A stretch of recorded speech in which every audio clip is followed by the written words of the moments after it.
The Missing Witches Project is entirely listener supported, and listener, we want you to join us.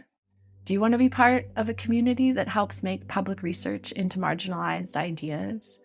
Do you want to join in interviews with all these magical people and meet other anti-racist, trans-inclusive, neuroqueer, feminist practitioners of different kinds from all over the world in our monthly circles? Or are you maybe just down to send a little money magic towards these stories and ideas and the causes we support? Anyway, either way, check out missingwitches.com to learn more about us. And please know, we've been missing you. And one last thing before we start. The stories we tell require a general content warning. It's just a fact of this terrain of interrogating what is missing. We promise to hold those moments with care. You aren't being a proper woman, therefore you must be a witch. You must be a witch. Where I live, we are in the season of seed bags, mason jars, and cauldrons. Out here, the trees sing in breathtaking color, writing color on the fabric of the world, and across the eyes, neural nets and fast-beating hearts of every being who witnesses them.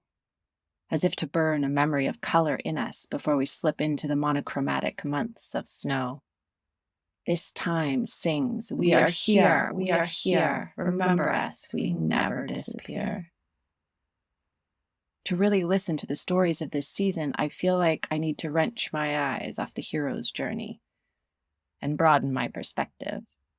And one of my most trusted guides for that trek of looking otherwise is that queer, polyvocal, interdisciplinary, interspecies philosopher of consciousness, Donna Haraway. And in staying with the trouble, she brings us there by paying attention to containers. She writes, how did a sling, a pot, a bottle suddenly get into the story? How did such lowly things keep the story going? Or maybe even worse for the hero, how did those concave, hollowed-out things, those holes in being, from the get-go generate richer, quirkier, fuller, unfitting, ongoing stories? Stories with room for the hunter, but which weren't and aren't about him, the self-making human, the human-making human machine of history. The slight curve of a shell that holds just a little water, just a few seeds to give away and to receive, suggests stories of becoming with, of reciprocal induction, of companion species whose job in living and dying is not to end the storying, the worlding. With a shell and a net, becoming humans, becoming humus, becoming Terran, has another shape, the side-winding, snaky shape of becoming with. Our crafting draws us closer into the leaky, spiraling circle of becoming with, to the snaky shape of the knowledge of both good and evil, and stories that include the human, the hunter, but aren't about him, a pouch, a net, a soup pot. If we are to dedicate ourselves to resisting the total consumption and destruction of all biodiversity, and to re-enchanting the world with seeds, stories, and worlding that becomes with the more than human world, we do well to follow the wandering, wondering eye of this leading feminist theorist and philosopher of science, Donna Haraway. In this episode, I try to explain for myself why Donna Haraway is foundational, or maybe better to say mycelial, to my intersection of politics, spirituality, and creative practice, that play space that these days I recognize as witchcraft. Donna Haraway once said, when I was a biology graduate student at Woods Hole, and we were studying marine developmental biology with embryos, we'd all get slightly stoned after dinner, and then go skinny dipping off Woods Hole in the phosphorescent ocean. Then we would go back to the lab for several hours, slightly stoned, but really mesmerized by the critters, and watch the early cell divisions of an octopus egg, for example, through a 10 times magnification microscope. You move inside those cells. It's not like you become one with the octopus egg, but just being brought into the otherness of it. You are struck by the fact that this is not yourself. The kind of wonder and beauty and technical virtuosity of a cell. Knowing something about how cells pull this off in terms of their molecular mechanisms has just fed me as a person in the world. So let's just start here, witches, with wonder at the virtuosity of all our kindred others, as we dig into Donna's life and lessons, ideas and praxis, with a knowing that comes from cellular unfolding. Side note, it feels real weird to me to call this revered theorist by her first name, but we made this decision when writing our book, Missing Witches, Reclaiming True Histories of Feminist Knowledge, that we'd intentionally skip out on calling people by their family name, usually their father's name or their husband's name, and we'd reach instead toward the intimacy as well as the iconography of using just first names. Anyway, in that book, when writing about spider deities in Yule mythologies, I quoted Donna on the role of play in what she calls worlding. Worlding, bodying, everythinging. The layers are inherited from other layers, temporalities, scales of time and space, which don't nest neatly, but have oddly configured geometries. Nothing starts from scratch. But the play, I think the concept of play is incredibly important in all of this. Proposes something new, whether it's the play of a couple of dogs or the play of scientists in the field. Play proposes something new, and so it's at the heart of the spiral dance of worlding. When we begin to create new rituals, new relationships, more equitable worlds, let's play. Let's holler brokenly and just for fun until our real voices crack out. Run our fingers through the layers inherited from other times and places. Let's dance along the lines of oddly configured geometries to make the world more like how spiders and witches want and need it to be. Because this act of calling ourselves witches, of looking for a history and philosophy that makes more sense than the bloody one we've inherited, is a political act, but it's also a creative one. We craft to rediscover what might be sacred, encoded in the subtle and the mundane, hidden in games and dances, songs and dreams, and in theories of science that exceed industrial, racist, misogynist, ableist machines. Donna held the first ever tenured professorship in feminist theory in the United States. She is a door opener and progenitor. Before we go further, let's hold a little space here, in these echoey halls between our ears that are the altar spaces of the Missing Witches Coven, for women who reached those spaces that were still entirely men, for the queer people like her husband who were turned away and suffered and were frustrated and broke through doors, for the people who make the impossible possible. Let's think about how a person of her vision, moving around the perspectives of individuals, species, technologies, systems, how a woman gifted with that God trick of dimensional vision, as she described it when writing about visionary radical geographer Doreen Massey, who gave us the idea of geometries of power. How a mind like that does the magical, casts the God trick, threatens the powers that be by making them visible, along with their dependencies. Before I tell a story about Donna, let's hold a space open here for all the wise women, queer, racialized, disabled, neurodivergent people of radical insight who have been abused, put in their place, burned, obfuscated. How a woman in the sciences, or a girl with an X who makes witnesses wonder new things, can still be called witch and threatened with the hunt, the docks, by those same old armies of the faithful to the rapacious norm. And while I don't want to uncritically idolize her, I am thankful to the generative power in Donna's work.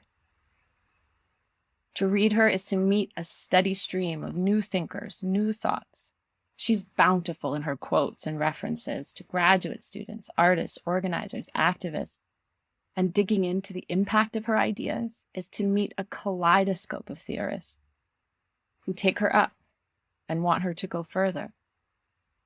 A fertility of discourse comes into the world on the wave of her work.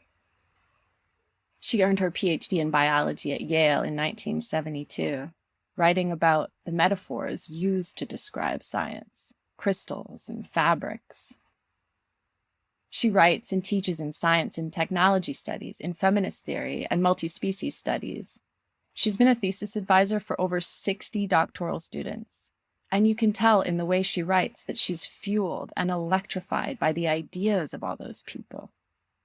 She draws stories into her work from students, collaborators, people she spoke with at conferences, activists, artists. Her work is alive with voices and imagination. I think we learned from her to keep our focus on looking for the woman's voice, to quote, or the non-binary or queer person, wherever possible. And our editor for our book pushed us in this work to veer around the gravitational pull of famous fucking men, to find and quote and amplify the strange and subtle things women and queer people have always been saying. As I read her books, I highlight dozens of references to researchers, and they send me down some of my most exquisite reading rabbit holes. Her work is so dense, I always miss things and find new things when I go back. I learned about the Greenham women this year in my interview with Monica Show's daughter-in-law. But they were there for me to discover in the Cyborg Manifesto too, where Donna writes, and I've pulled some pieces together here. We'll have the link to the full text in the show notes. Who cyborgs will be is a radical question. The answers are a matter of survival. Modern machines are quintessentially microelectronic devices. They are everywhere and they are invisible. Our best machines are made of sunshine. They are all light and clean because they are nothing but signals, electromagnetic waves, a section of a spectrum. And these machines are eminently portable, mobile, a matter of immense human pain in Detroit and Singapore. People are nowhere near so fluid, being both material and opaque. Cyborgs are ether, quintessence. The ubiquity and invisibility of cyborgs is precisely why these sunshine belt machines are so deadly. They are as hard to see politically as materially. They are about consciousness, or its simulation. They are floating signifiers moving in pickup trucks across Europe, blocked more effectively by the witch weavings of the displaced, and so unnatural Greenham women, who read the cyborg webs of power so very well. The nimble fingers of Oriental women, the old fascination of little Anglo-Saxon Victorian girls with dolls' houses. Women's enforced attention to the small take on quite new dimensions in this world. There might be a cyborg Alice, taking account of these new dimensions. Ironically, it might be the unnatural cyborg women making chips in Asia and spiral dancing in Santa Rita jail, whose constructed unities will guide effective oppositional strategies. Unpacking this section, Patricia Pister writes, microscopic images, nanotechnology, and the molecular are for Haraway increasingly important. The renewed interest in women's traditional attention to the micro and invisible dimensions of the world is, in her view, an important strategy to develop for grasping the possible dangers of new machines and techniques of segmentation and domination. Like Alice, the cyborg is situated on a molecular level, creating becomings, connections, and affinity groups. The cyborg chooses on the basis of affinity, not on the basis of identity and origin, which is anyway undermined in politics of becomings. On the other hand, the cyborg can also act at a segmented political level as a tool in concrete political situations, creating a war machine or a line of flight. Haraway gives the example of the spiral dancing in Santa Rita jail, linking guards and arrested anti-nuclear demonstrators in the Alameda County Jail in California in the early 1980s. The cyborg isn't inherently good or evil, but witch weavings can make cyborgs that are resistant to technocratic fascism. The Greenham women built an encampment and lived for decades there to protest the site of nuclear missile storage on UK soil, taking down sections of the fence every night, gathering in the tens of thousands, staying after the missiles had been removed until a memorial was built to honor what they had done. Inmates and guards spiral dancing together, learning with their feet and heartbeats about patterns, how easily we end up on the other side, becoming linked by our affinity into cyborg unities that can effectively resist cyborg fascism and capitalist death cults. She writes, cyborg unities are monstrous and illegitimate.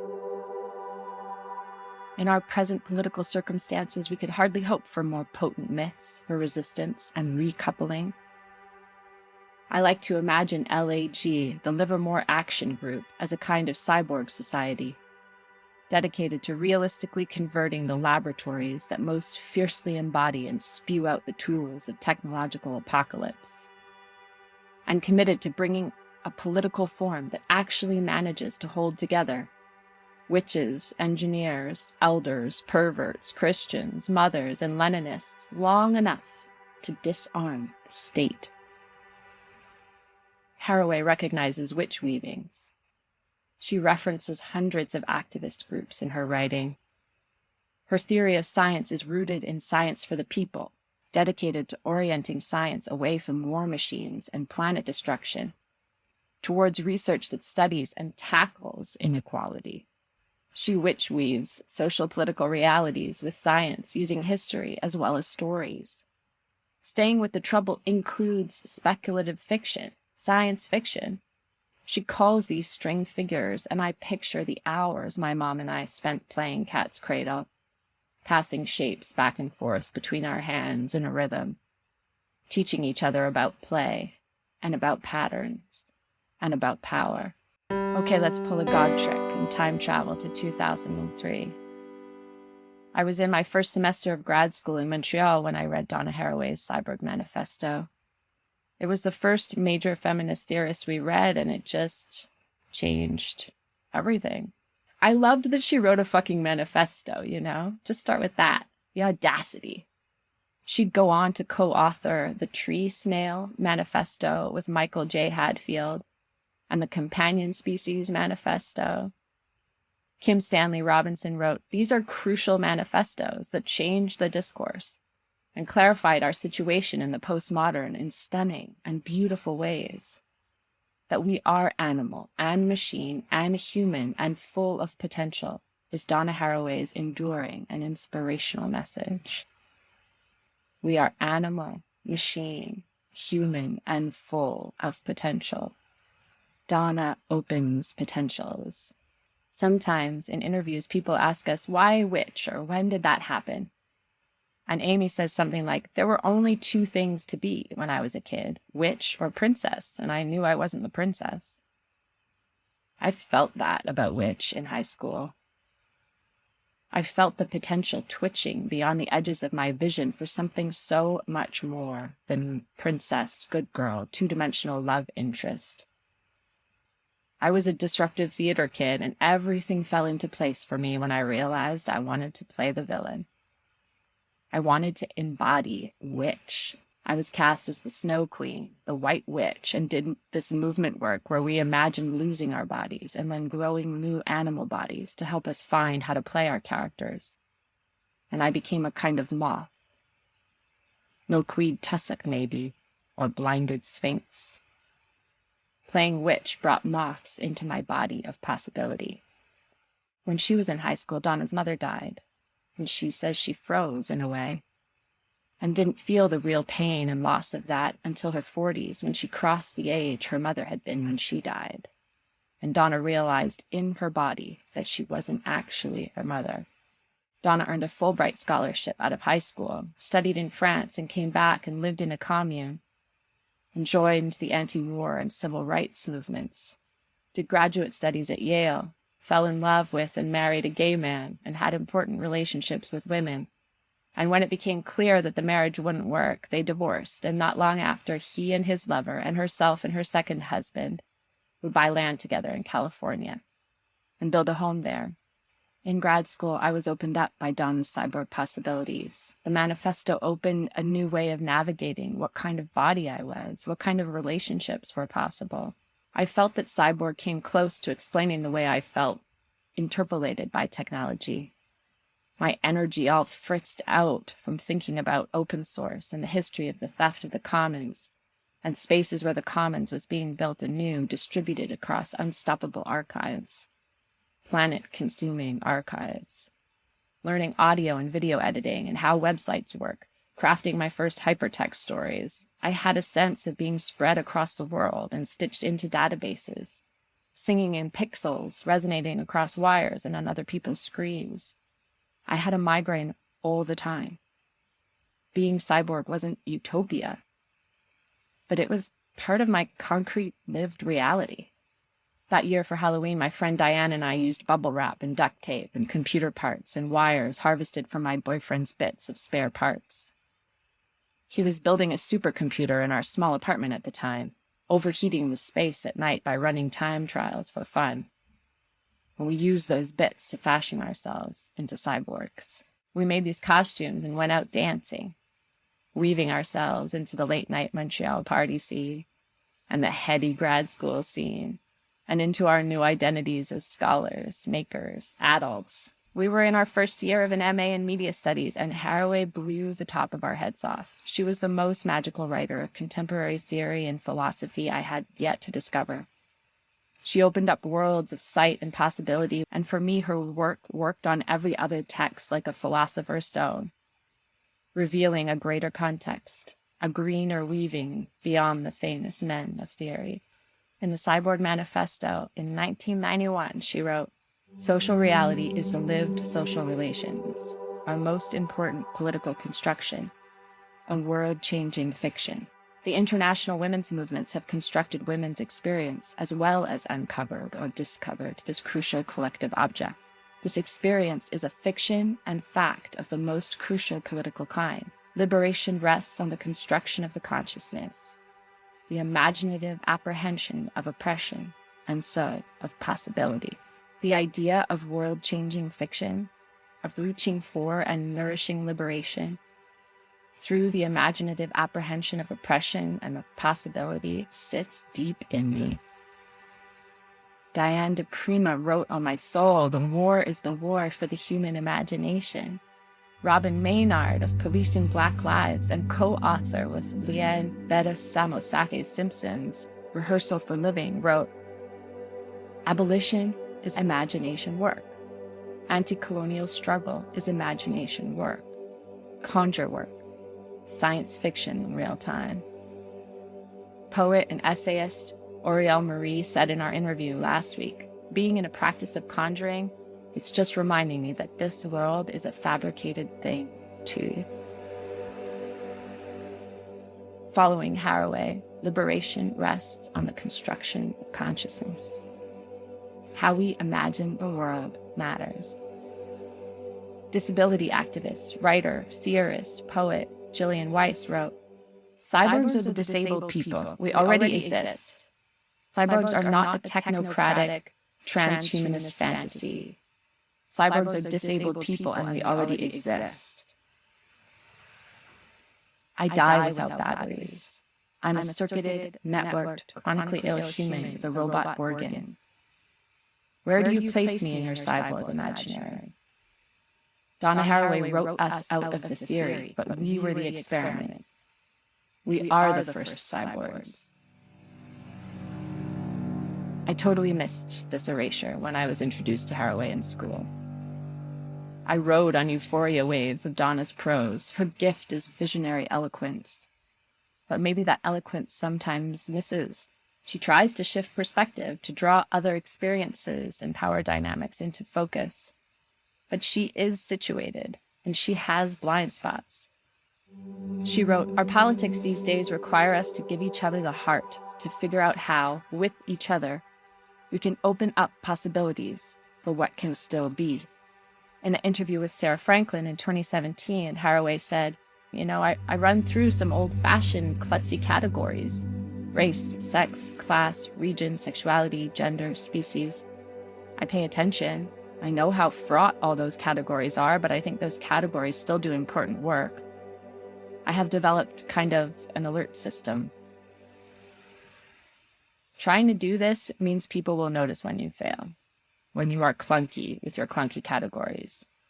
And you will be called to account, and hopefully you'll go back and see, yes, I need better categories, better collective thinking, thank you. Because if you see how limited our structures of knowledge are by our situatedness, then you must accept that voice, injured, angry, defiant, who speaks up to say, you missed me, and then pass the mic. Donna's not going to save us all. She's not going to take feminism or any of our worldings all the way, because no one is going to alone. She writes, the cyborg incarnation is outside salvation history. The cyborg would not recognize the Garden of Eden. It is not made of mud and cannot dream of returning to dust. Perhaps that's why one sees cyborgs can subvert the apocalypse of returning to nuclear dust and the manic compulsion to name the enemy. The manic compulsion to name the enemy still rages, and so does salvation storytelling. And those two momentums seem to eat each other's tails as the savior for one group gets vilified by another, and there we are in witch hunt mode again. Instead, Donna wants us to go looking for figures, strings, shells, seed bags, containers that weave with affinity toward different possibles. Today, in 2022, Donna is a distinguished professor emerita in the History of Consciousness department at the University of California, Santa Cruz. As elder, her work sits enshrined at the hearth where people gather to craft the history of consciousness. I like to think about what we do here at Missing Witches as being a tiny part of a feminist history of ideas. We use the string figure of the witch across different cultures and embraced in different individual lives to go looking for ideas we've been missing in our own lives that might help us come into community with the other beings and species of this planet and universe. In this, we follow in the footsteps and swing along the guidelines and through openings left by Donna Haraway. And by her critics, Haraway's work explores the string figures composed by science fact, science fiction, speculative feminism, speculative fabulation, science and technology studies, and multi-species worlding. Her books include Staying with the Trouble, Making Kin in the Cthulhu Scene, When Species Meet, Modest Witness at Second Millennium, Simians, Cyborgs, and Women, Primate Visions, and Crystals, Fabrics, and Fields. My friend Jonathan sent me Staying with the Trouble. One day out of the blue, he just started messaging me photos of its pages, like, this made me think of you, this made me think of you, and this one, which is the greatest string figure gesture a friend can make with me. In my late 30s, I took as much comfort from Staying with the Trouble and was as totally electrified by it as my 20-year-old self was by the Cyborg Manifesto. I want to make kin now, in defiance of catastrophe. We are at stake to each other, Donna writes in Staying with the Trouble, and our job is to make the Anthropocene as short, thin as possible, and to cultivate with each other in every way imaginable epochs to come that can replenish refuge. Here, in the midst of destruction, in the heart of the trouble, our crafting is to make this time thin and to replenish refuge. As we approach this craft, this re-enchantment, this labor and long work of will and sacred relationship, we can take with us Donna Haraway's plea to make the relay. We must somehow make the relay, inherit the trouble, and reinvent the conditions for multi-species flourishing, not just in a time of ceaseless human wars of genocides, but in a time of human-propelled mass extinction and multi-species genocides that sweep people and critters into the vortex. We must dare to make the relay, that is, to create, to fabulate, in order not to despair. We fabulate in order not to despair. We make the world with the world as it is.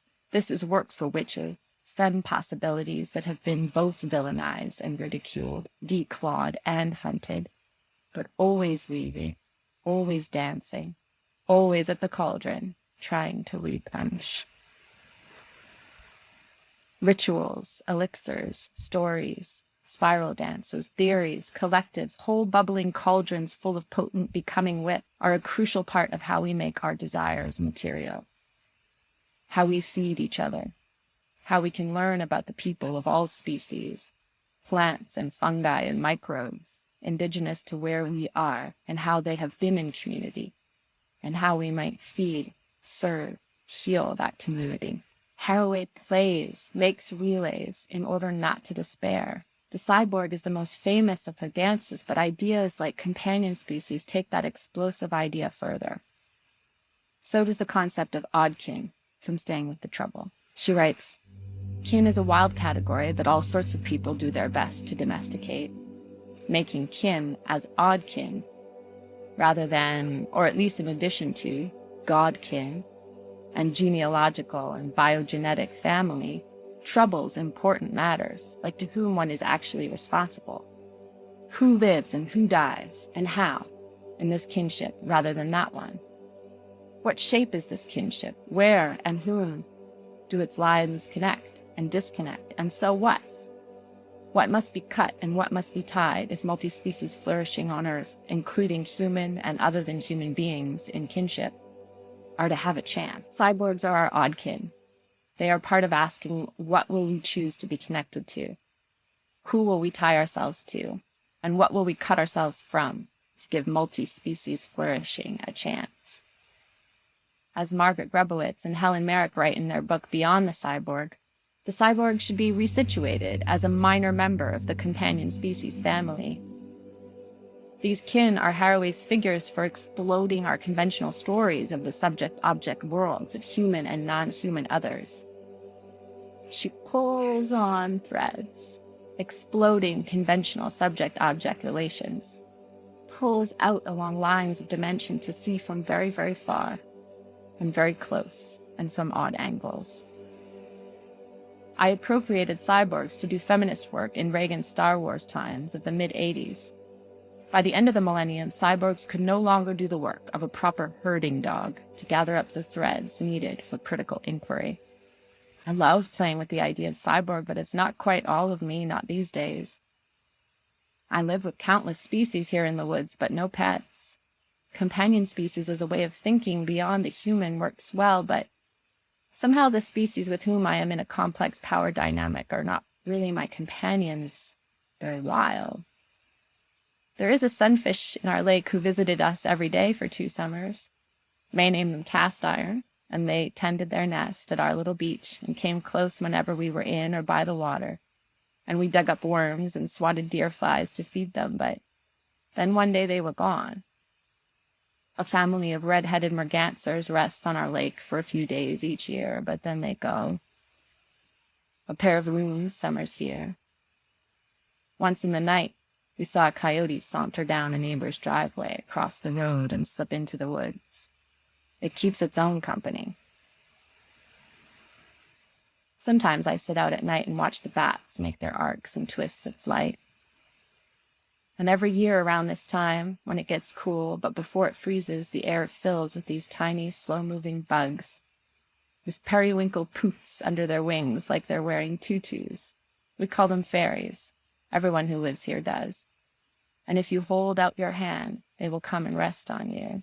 They whisper something about what Donna calls significant otherness. I'm working to listen to the weavings of the world, to the messages inside and all around, to the full spectrum from stomach aches to the utterly unknown and magical, to all of what my odd kin have to teach me. Witch is a funny kind of string figure to play with, a set of cat's-cradled stories about outsider women, liminal women, ugly old women, women with plant knowledge and animal familiars. Women and other people who can follow and embrace their femme dimensions, their liminality, their utterly unique truths, who follow the moon and own their own bodies and protect others, subversive in how we see the world as open to crafting, to play, creative in how we choose exactly how we want to live and what social rules we are going to disobey. Dangerous people, part fact, part fiction. Silly women playing pretend. In Staying with the Trouble, Donna Haraway quotes Starhawk. Let the pain become a sound, a living river on the breath. Raise your voice, cry out, scream, wail. Keen and mourn for the dismembering of the world. In Donna's future fiction, in her speculative weaving, she imagines that we sing Starhawk, inherit the task of becoming speaker for the dead, to bring into ongoing presence, through active memory, the lost life ways, so that other symbiotic and sympoetic commitments would not lose heart. Crucial to the work was not to forget the stink in the air from the burning of the witches, not to forget the murders of human and non-human beings in the great catastrophes named the Plantationocene, Anthropocene, Capitalocene, to keen and mourn for the dismembering of the world. Moving through mourning to re-presencing, to the practice of vital memory. Witches, let's keen and mourn and say their fucking names. Let's bring the lost to vital memory and bring the vulnerable to the heart of our circles of protection and join in a spiral dance of affinity for life. To stay right here together, cyborg, witches, odd kin that we are, companions in the trouble, to make the relay, to fabulate in order not to despair, to replenish refuge and re-enchant the world.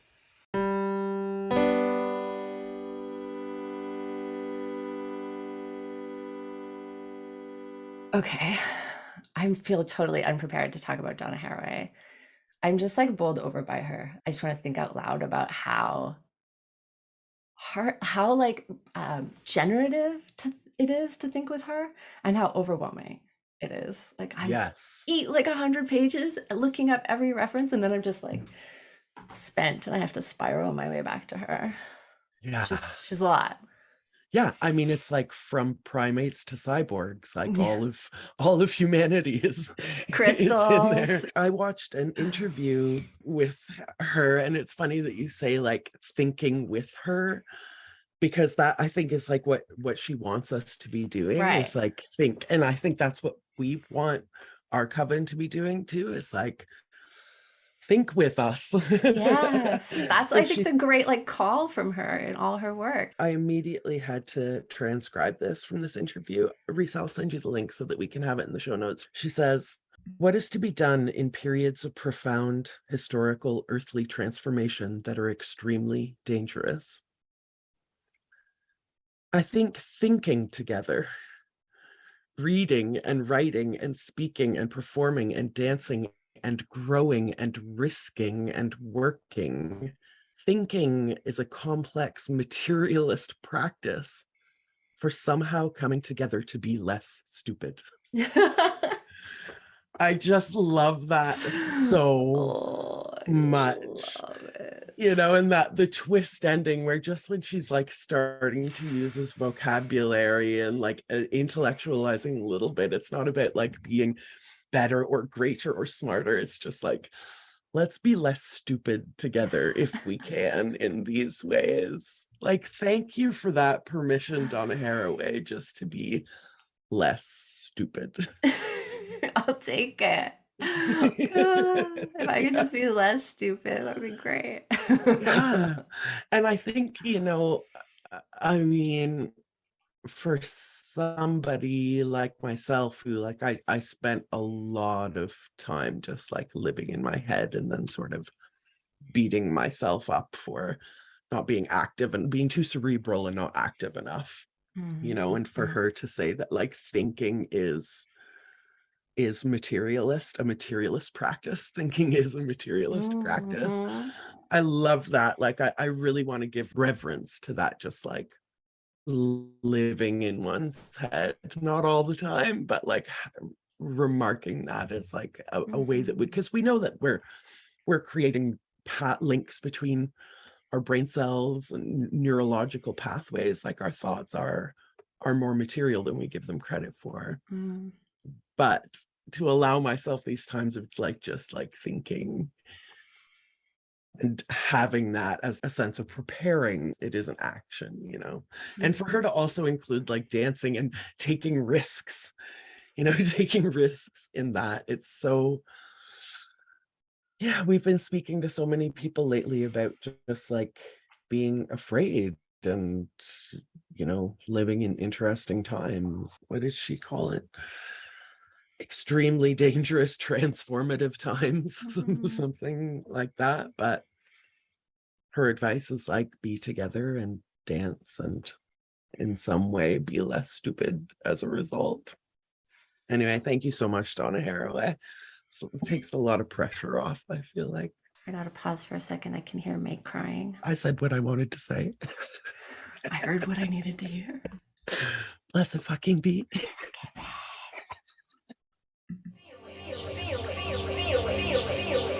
You must be a witch.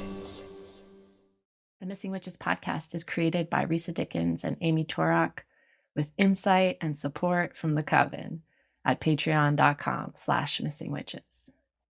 Amy and Risa are the co-authors of Missing Witches, Reclaiming True Histories of Feminist Magic, which is available now wherever you get your books or audiobooks, and of New Moon Magic, 13 anti-capitalist tools for resistance and re-enchantment, coming fall 2023.